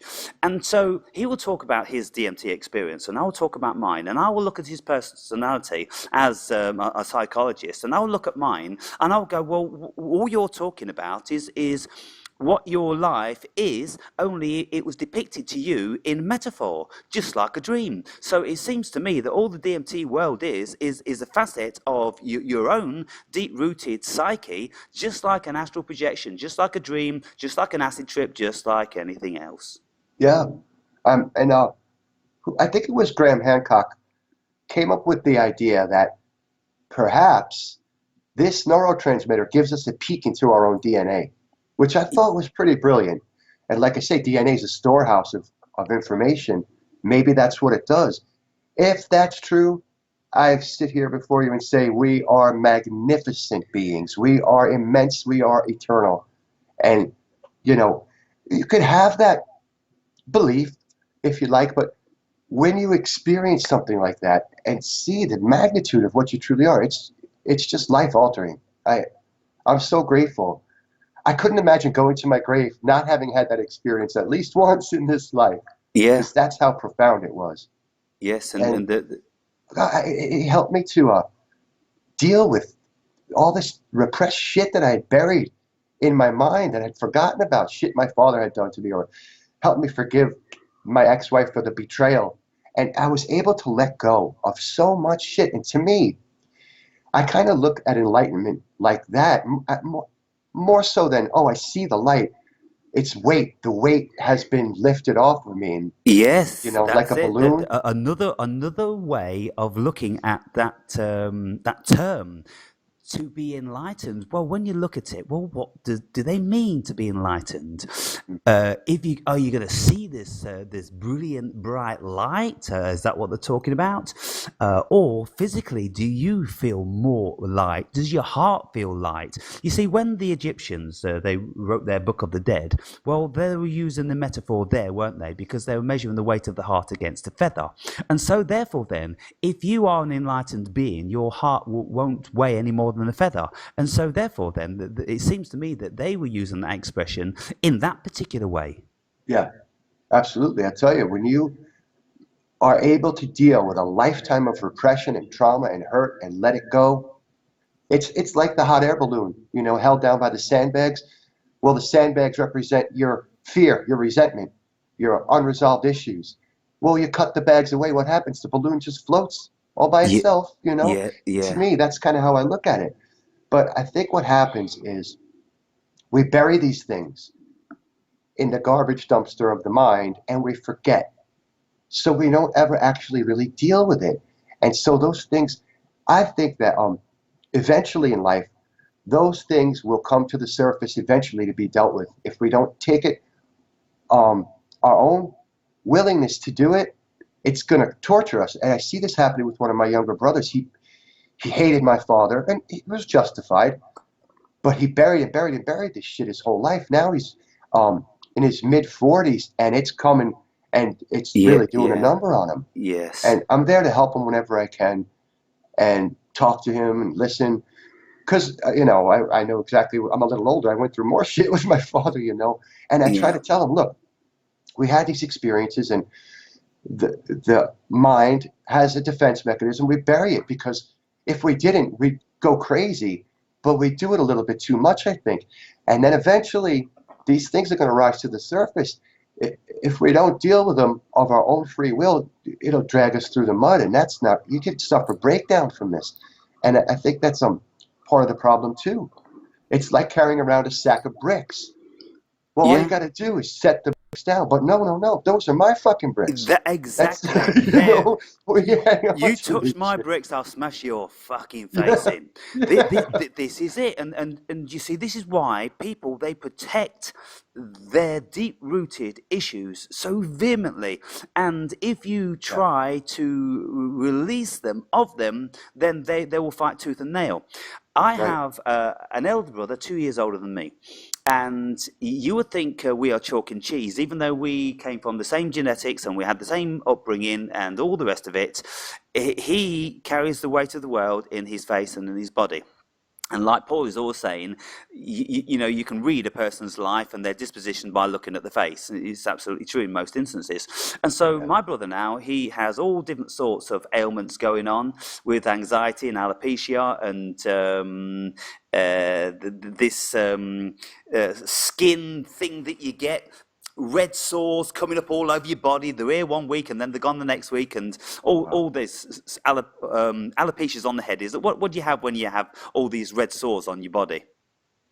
It could be any number of things. Yeah, But okay. I'll tell you, stress will do it. Stress, that's right. So what it's born out of stress. And Yeah. so I've tried to give him hypnotherapy. I've tried to speak to him to get into his deep-rooted psyche, but he holds too much resentment for me, the younger brother, that how can I even begin to think that I can give the older brother some advice. He cannot get over himself. He cannot get over his ego, and everything I say is, he can. There's an element of truth in that, but it's not like that. It's like this, and I go, okay, then. Well, you look in the mirror and ask yourself the question: do you think Aaron's right, or do you think you're right? There's only 2 years difference, mate. 2 years. Look at the life I'm living, and it's due to the knowledge that I've got, and it's due to the application of the knowledge I've got in my life. Look at the life you're living, and then to see if you can have some resignation that maybe you may be wrong, and you might want to open your heart and mind to younger brother to allow a little bit of wisdom in.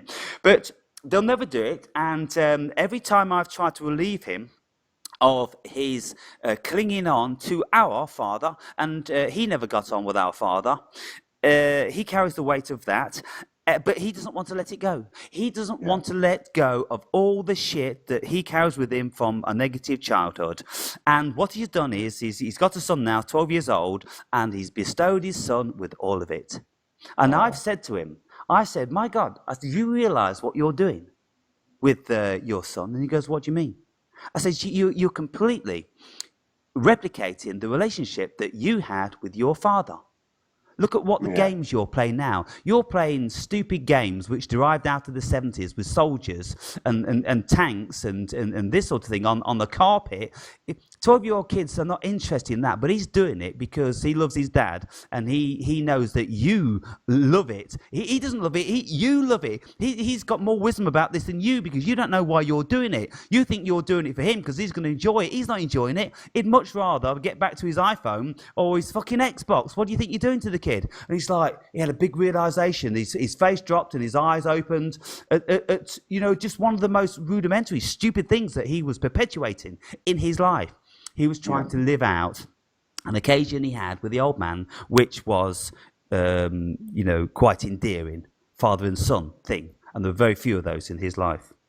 Yeah. Well, I think what it is, Aaron, is that we allow these things, these bricks, to define us.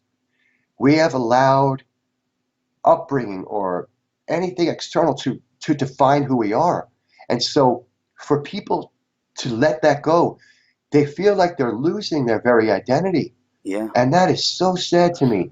But I say, you know what? That's a great thing because all these fucking things that we've allowed to define us, we get rid of them. Well, shit, now we got a blank slate. Now we could create ourselves. And So that's what do you beautiful. say you are? These Yeah. things. Like I tell this to my brother. Yeah, dad was an abusive motherfucker. Yeah, but that past experience doesn't define me. I choose to be kind instead. Yeah. Or my ex betrayed me badly and I lost everything. Well, you know what?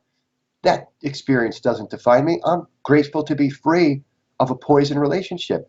Or I lost my career because of these massive spinal injuries. You know what, though? That doesn't define me. I'm grateful that I could still walk and get around. So I think it's definitely a lot has to do with the shift of perspective and not allowing these things to tell us who we are, you Yeah, and, know? and I think there's, you know, Excuse me.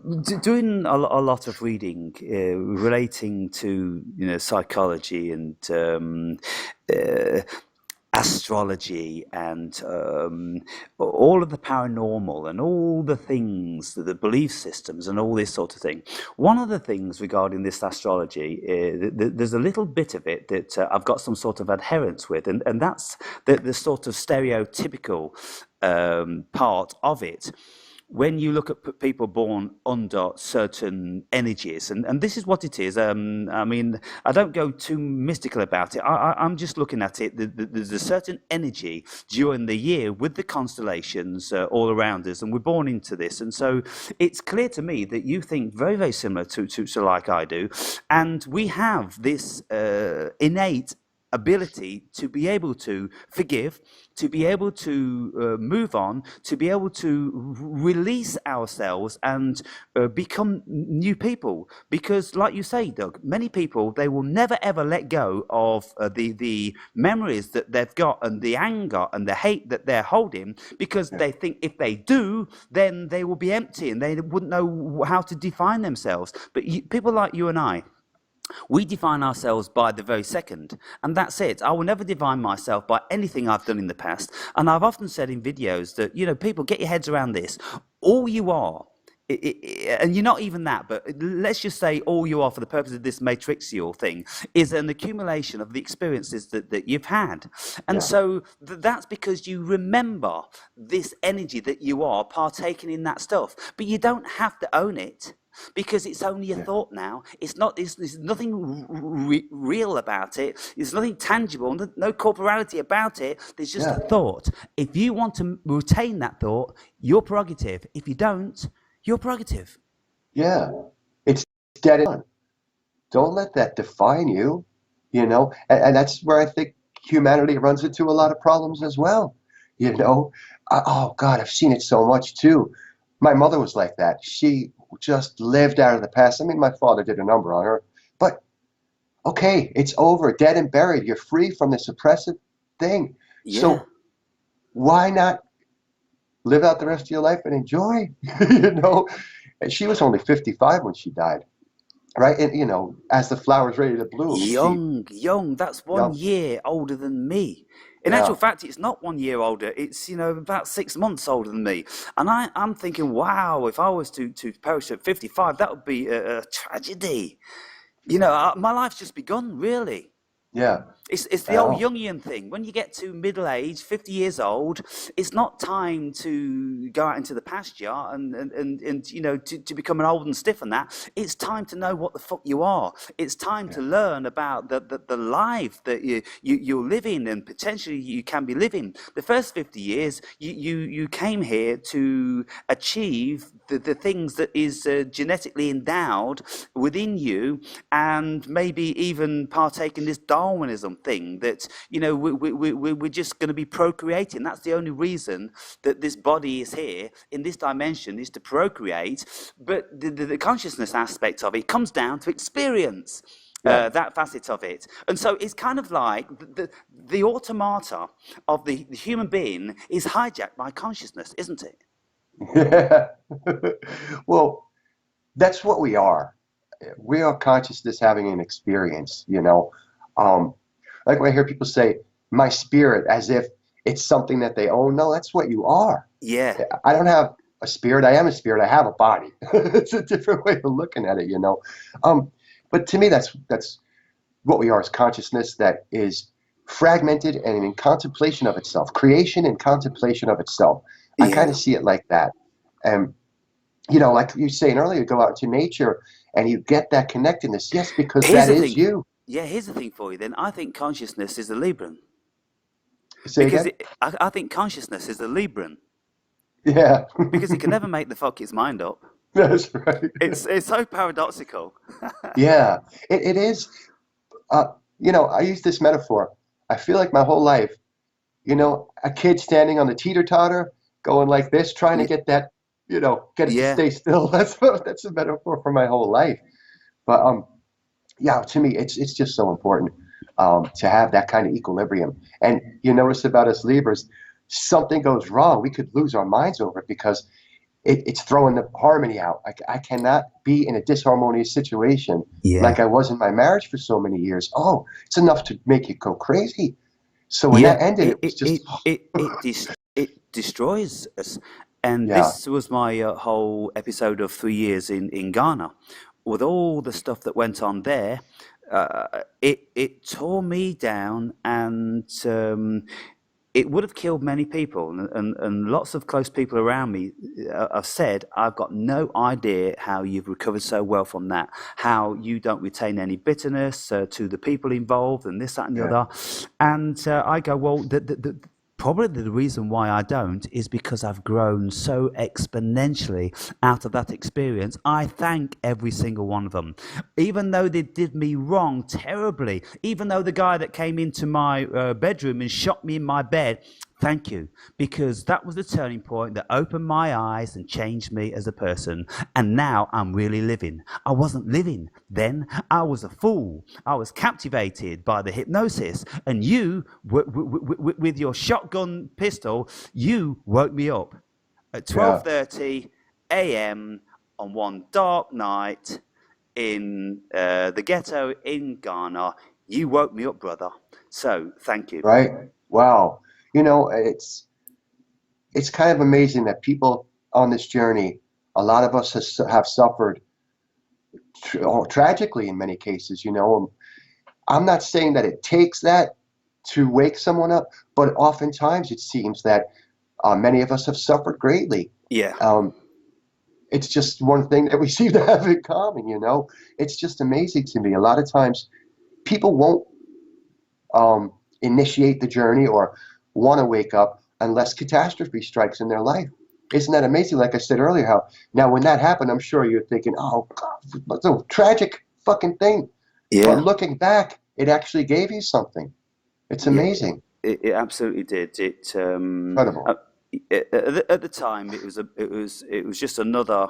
Um, what can I say? It's another nail in the coffin, almost a final nail in the coffin, literally.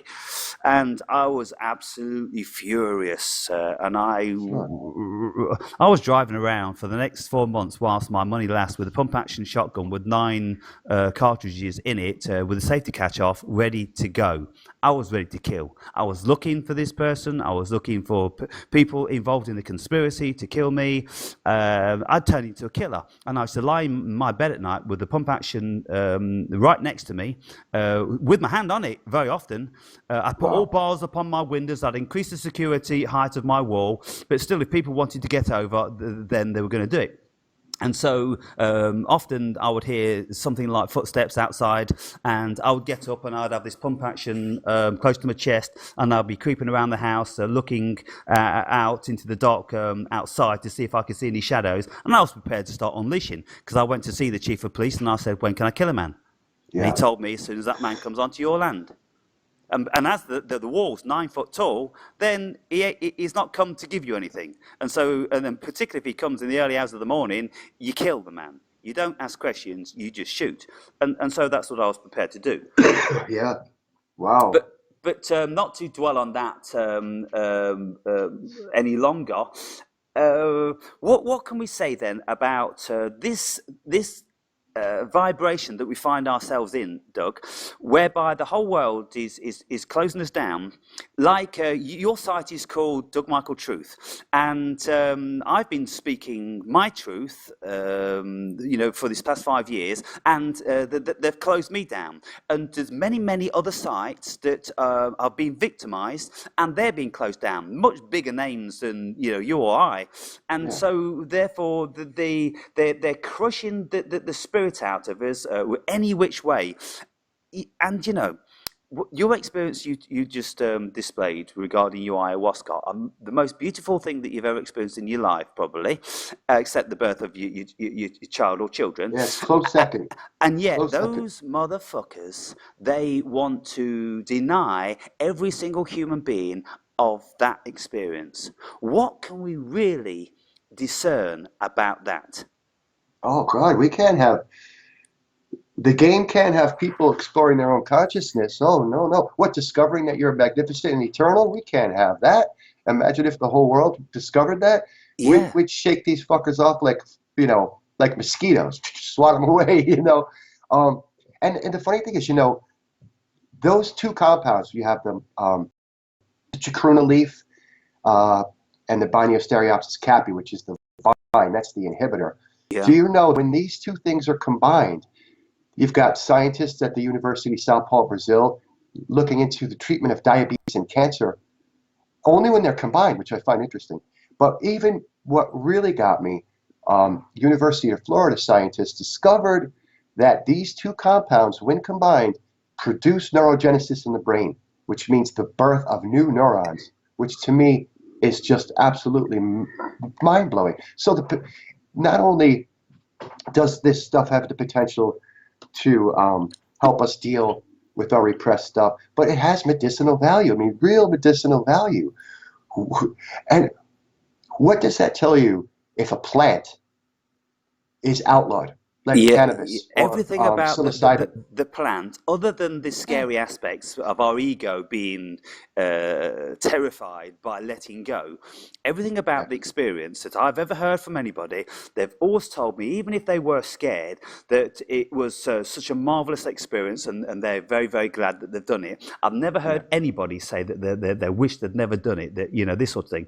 And so when you look at this game then, of like, we've come here to discover ourselves. Well, it's kind of like, well, it'd be too easy if we allowed them to do that. So we're going to make it hard for them to get this yeah, stuff. And only yeah, those really, really determined to seek out, because they've got some sort of kernel of intuition in their mind that they are more. And so therefore they're asking questions. How can I discover my moreness? Well, you can do it via meditation. You can do it via some sort of spiritual experience. How do I do it? Well, if you meditate for 20, 30 years, maybe you'll have an enlightenment. Well, how can I do it sooner? Oh, well, there's shrooms mushrooms and there's ayahuasca and there's DMT. Okay, where can I go and get this stuff? This is the sort of thing. We have to be resourceful if we want to know ourselves. And this is the whole thing about the hero's journey. It's not easy. It's very, very hard. And that's Right. why very few people make it. That's right. It takes a lot of inner work. Nobody wants to do the inner work. It's far easier. I'll just let the world tell me who I am. I'll just go along to get along. I got my, 4,000 channels of shit to distract me, and I've got my video games, and I've got my garbage food to eat, and I've got, I'm okay. So why would I want to do that stuff and just go along to get along? It's incredible. And, so many people are more than willing to manipulate that mindset and encourage it because for whatever reason they're doing, getting up on the energy, whatever it might be. But yeah, it's very few, I think, that will take that upon themselves. And I feel very fortunate that I went through the things in my life that led me to where I am today. I'm grateful for it. You know? Absolutely, and that's exactly my standpoint. I Yeah. wouldn't change a single minute of it. Nope, All me of the neither. stuff that's befallen me and caused me trauma at that time, like Nietzsche says, if you don't kill you, it's going to make you stronger. And That's right. I'm immensely appreciative for all of that, and I don't resent a single person that endeavoured to cause me any stress. There's a bit of a parable, and it kind of it goes something like, "Be kind to every single person that does you harm, because this person is really you. They're coming into this dimension to give you a challenge to help you to grow." And so, if you consider it like that, if you consider that every guy that's ever punched you, that every person that's ever stole from you, that every single person that's ever abused from you, then if you transmute that energy, and this is the thing, this is the crux of the whole decision making aspect of what you've got to do. You've got to decide whether you want positivity or negativity. If you want to hate these people all of your life, then you're going to dwell in that negativity and you're going to carry Yeah. that with you. It's going to show on your face and it's going to age you and it's going to kill you. If you Yeah. say to yourself that I'm not dwelling on that, I'm taking that beating as a positive thing and I'm growing from that and I'm releasing myself of any anger or resentment I had towards that person. Let me just finally, because we're up to about two hours, Doug. Even though Yeah, I'd I love to do. I do continue, have to get going pretty soon. So, yeah. So we'll finish this up with 5 or 10 minutes, if that's okay with you. um, can you give me 1 second? Yeah, sure. Give me 1 second. I'll be Yeah. right back. Okay. Okay.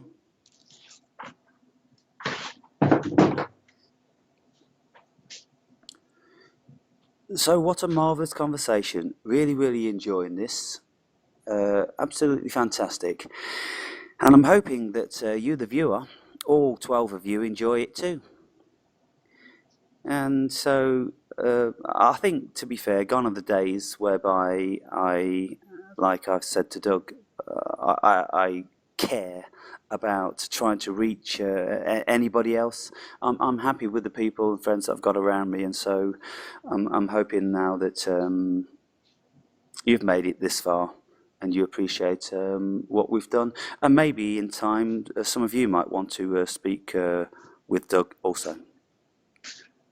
Sorry about that. I had that big cup of coffee and Oh, it all had to right, no go. worries, mate. I just filled it in. I just said how appreciative I was to have this conversation, and I hope people enjoy it. And so, Oh, me too. Thank you so much for spending your time with me. This is great. It's yeah, so nice to get to know you, Aaron. thank you very much, and likewise, it's a real pleasure. Finally, then, just to wrap this up, my sister, 52 years old, she had a traumatic childhood with our stepmother. And the stepmother abused her, persecuted her, traumatized her, and all this sort of thing. She hates that woman to this day. And she will Yeah. never, ever, ever release what she says, that woman, from the fear that she's got going on. And I said, can you not see what's happening here? That woman is as free as a bird because she doesn't give a flying fuck about you. She never did. She's not carrying the weight of it. You're carrying the Right. weight of it. You're killing yourself. Your resentment is creating antibodies and negative energy within you, which is causing your body harm. If Right. you released her, you're not releasing her. You're releasing yourself. But Right. she Right. couldn't understand that. She couldn't grasp that.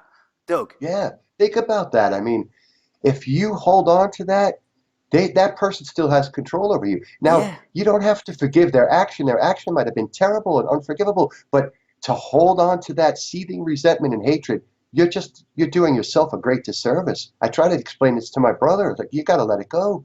He's dead and buried anyway. You're never going to find closure unless you find it within. Yeah, It's the only and place. so this is one of the things then that I've woken myself up to, that it doesn't matter how much intellectualizing you can have with somebody. My sister, she's not stupid. She can rationalize what I'm saying, but there's something within her mind which just says no. I hear what you're Yeah. saying, Aaron. It's perfectly rational to me, and it's all this Freudian and Jungian stuff that you always talk about, but I'm not doing it because I don't want to. And so, therefore, then, just like you say, she wants to drag her bricks with her because of whatever reason. Maybe they serve her in some sort of way, or she thinks they Yeah. serve her. Yeah. And this is it, the fallacy of our thoughts, isn't it? The lying mind that we have. Yeah. And they do serve to a point, but again, it's that willingness to let go. And I think if, like I said, if we allow this stuff to actually define us, eh, yeah, and there comes a time when it has to be dealt with. And if we don't do it, we're going to get dragged, and it won't be pretty. And I think we're in a day and age where the energies are unique, and that possibly that's facilitating a rising to the surface of all this shit we carry around.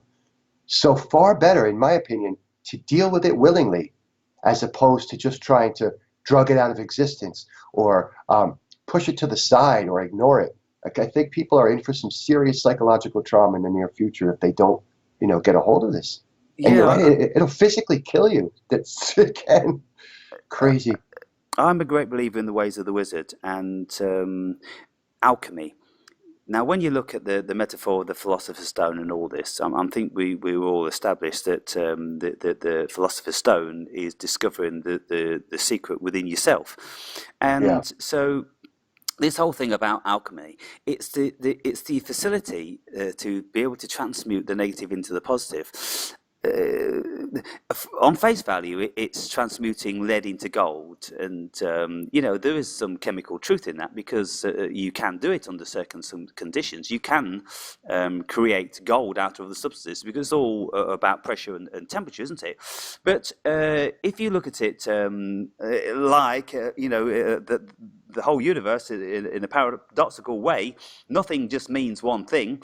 If you look at it, that our greatest challenge in this world then is to transmute all of the energy which we encounter into positive. Because if yeah. we do that, and when we receive negative energy, we transmute it into positive and we project that back out onto the world, doesn't that sound to you like the secret of life? Absolutely. Absolutely. I couldn't have said it better. Yeah. And I try to do that in my own small way. And I don't think it has to be anything extravagant. Just a little, sometimes a little bit goes a long way. It was absolutely nothing for me because I like to cook. To me, cooking is an art form too, but it was nothing to me to bring this homeless guy up the street some food that I made and, good stuff, not the packaged crap that he's used to eating Yeah. all day, and to just give my time to him. And then finally he made it home. His whole thing was he wanted to get back home to Massachusetts and he was taking back cans and bottles to save up the money for a bus ticket. And I think that my just treating this man like a human being helped him to have that kind of hope, I guess. And it was such a beautiful experience because, you know, other people would pass it by, fucking bum, druggie, whatever. He wasn't a bum or a druggie. He lost his wife and kid in a fire. Started Yeah. walking, Oh, wound up man. here. He just walked for days and days, wound up here. And I sat, I'm like, what happened? Do you mind me asking? And that was it. But so my point was just a little bit. To me, it's no big deal. To him, it was the biggest deal ever. Somebody giving me clothes and food, and nobody cares about me. Why does this guy? And I think to him, it made a big difference. So that's what I'm saying. A little bit can really go a long way. Absolutely, a little bit placed in the right direction. and with the right intention behind it. And Yeah. the reality of it is when you help somebody like this, then it's not necessarily what you give to them, it's the fact that you gave. And so, like you said, then it touches something in their human soul, and it gives them a spark of that there is light at the end of the tunnel, there is compassion, there is humanity, Yeah. and it gives them the strength to get back and to impart that onto others when they have the facility again to be able to do so. Yeah. Yeah. And I S mean, you talked to Max the other day. Do you know this guy crawled through a tunnel into Palestine, into yeah, Gaza, to rebuild schools for kids that had their schools bombed? I mean, that's how you do it. I mean, you don't have to crawl through a tunnel into Gaza, but this guy did. I always kind of admired him. He was one of the few out there that I really gravitated towards his work and the way he presents it, and very, very calm and, not shouting Zionism like all these people do. And I thought his approach was really great. And the fact that when I found out he did that, crawled into Palestine, I'm like, man, that's how you do it. You do what little you can do to bring that positive change that you want to see in the world. that's right, taking a risk. And when he was talking about going down this tunnel, he was being led there by, some 12-year-old kids or whatever. And he was thinking, well, is this where I die? Because he couldn't see beyond a certain turn in it, and he didn't know where it led. But when he got down, he committed himself into his death hole, could have been. Then Yeah. he saw that there's a light at the end of the tunnel, and it took about an hour and a half, apparently, on hands and knees, because it was Wow. about a kilometre long, and he was dragging his luggage through. Him and the person he went with. Wow. Calling, dragging, for about a kilometre. And so, yes, a very brave thing to do. Yeah. Absolutely. Yeah. And so on. That's what a hero does. That's the definition of a hero. To go and, and the kids were so grateful to him. He's there fixing shit that got bombed out. To me, that's admirable to me. That's just really incredible story. Yeah, and so that's then a lesson that we should all learn is to try to do a bit of that for our fellow man, whatever way we can. Some of us can be heroes in that respect, or some of us can be heroes in other respects. I mean, Yeah, you can't expect to receive recognition. You do it from the heart because it feels right for yeah, no other reason. I yeah, don't care. Yeah, anyone knows about that or what I've done to help the vets. It's not why I do it. I do it because to me it feels right. I honestly believe that when you help another, you're helping yourself. When you hurt another, you're hurting yourself. I yeah. think, what if humanity got its mind around to that idea? Would half the shit that goes on, it wouldn't be possible if we really knew that. Wait, if I'm hurting you, I'm hurting me. Well, why would I want to do that? Yeah, and just like the vast majority of what we've spoken about this evening, if everybody could listen to what we've said, could rationalize it, could take it on board and start to live it, then the world will be a better place. But if this video went out to 100,000 people, we'd still get a great number of thumbs down of people that we could never ever reach. And some people could intellectualize it, but just like Mark Passio was always saying, if you think you were awakened because you've read 1,000 books and you've absolutely done every nook and cranny on YouTube, unless you put this information into actual practice, then you're still fast asleep. And so Yeah, what it is that we do is we intellectualize the information, we embody it, and then we create the whatever the energy makes manifest, because once you've absorbed the information and it's positive, and even if some of it's negative, you've transmuted the energy, and then the product which comes out of you is transmuted positive energy based on your wisdom, then that's the way of the wizard, isn't it? yes, um, and I like that sort of metaphor, because when you see these wizards like Gandalf and that, they're standing there with a big stick and they're feeling all self-empowered. What is it that makes them self-empowered? It's their knowledge and it's their wisdom. And what is it Right. that this stick represents? It represents their power. It's not a physical power.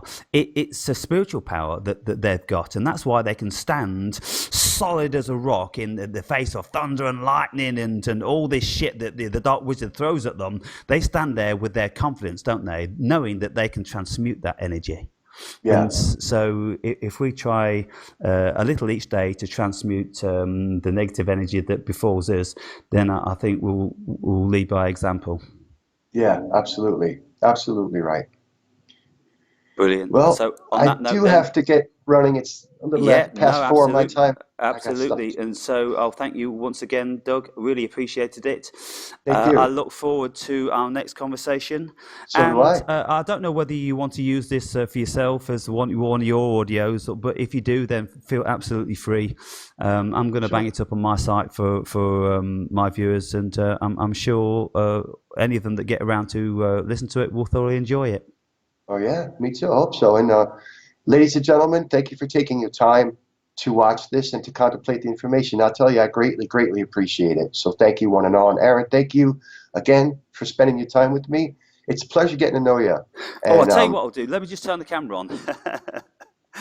Well, whilst we're saying our goodbyes, yeah, there you go. yeah, it's a pleasure getting to know you, sir. And I really appreciate you contacting me. Well, I actually brought us together, and I appreciate that. I really thank you again. Yeah, I enjoyed your talk. I can share with really good people. And this is what it's all about. Energy is going to attract the right people to this whole thing, I think, and it's happening. So I'm grateful to everyone. Thank you, guys. Brilliant. Thank you very much, Doug. And consider yourself a You also. friend. And we'll speak again. Yeah, looking forward to it. Thank you. Have a great day, mate. You also. Take care. Cheers. Ciao.